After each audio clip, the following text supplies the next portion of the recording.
আমি দুঃখিত, আজকে সেই মমতা বন্দ্যোপাধ্যায় একটা অন্য মঞ্চ বেঁধেছেন, আমরা আরেকটা মঞ্চ বেঁধেছি। এটাই বোধহয় রাজনীতির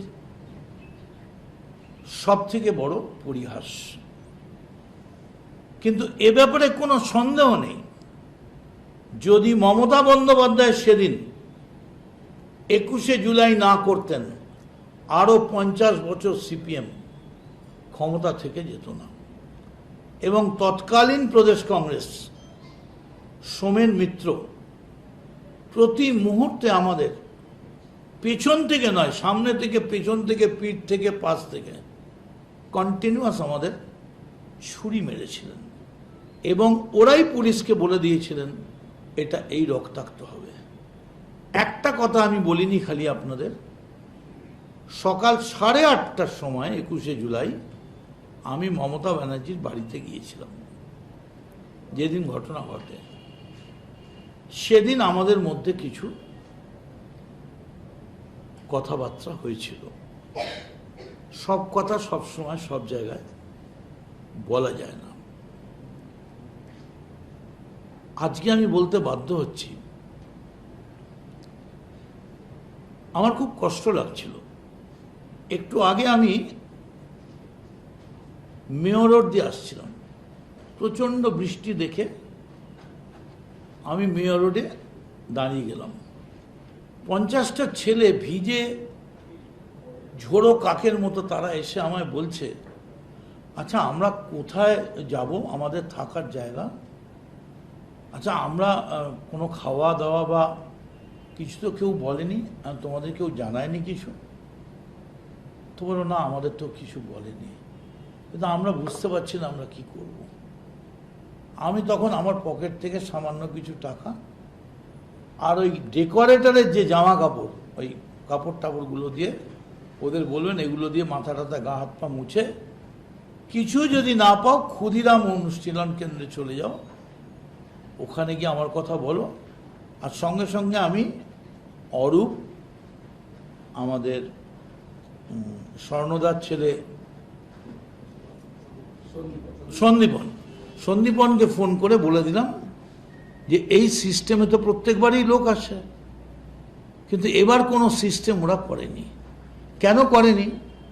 কারণ 2500 সিগারেটওয়ালা, পানওয়ালা, খৈনিওয়ালা যারা ওখানে ঘুরবে, আর ওই রজনীগন্ধা বা বেলফুলের মালা ওখানে খুব বিক্রি হয়, বেলফুল, জুঁই ফুল, লোক যেসে বিড়লা প্ল্যানেটের মোড়টায় না, বেলফুল দাও, বেলফুল দাও, ভালো ফুল দাও, গোলাপ দাও, ওগুলো খুব বিক্রি হয়। তো ওইখানে আর ঘোড়ার গাড়িতে চড়ার জন্যে মাথায় রজনীগন্ধা, তা এই নিয়েই 2500 হয়ে যাবে। তো সেই জন্য কোনো ব্যবস্থা হয়নি। ছেলেগুলো যাবে কোথায়? আমার খুব কষ্ট হলো। I am really sad.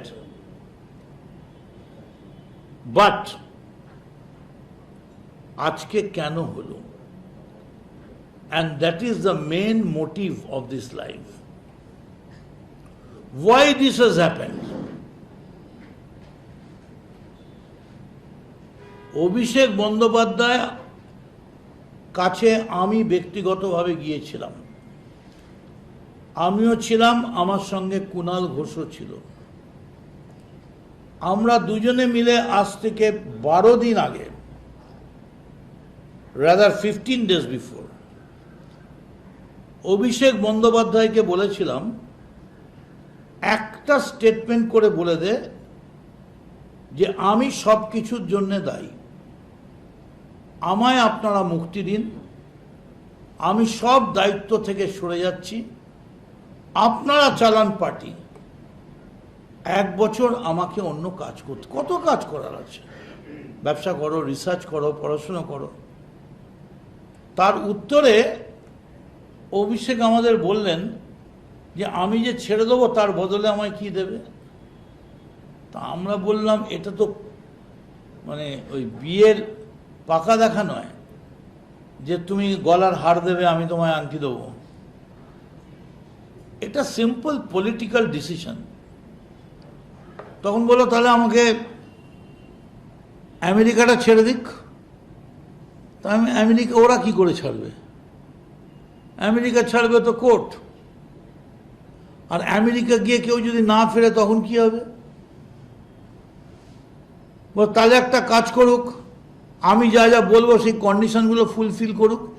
এমন মনে হচ্ছে বোধহয় আলেকজান্ডার পুরুষ সঙ্গে কথা বলছে। আমি অবাক হয়ে গেলাম। আমি ওকে বুঝিয়ে বললাম, যে জিতা ওই সিকান্দার, বিজেপি জিতে গেছে, তুমি পদত্যাগ করো।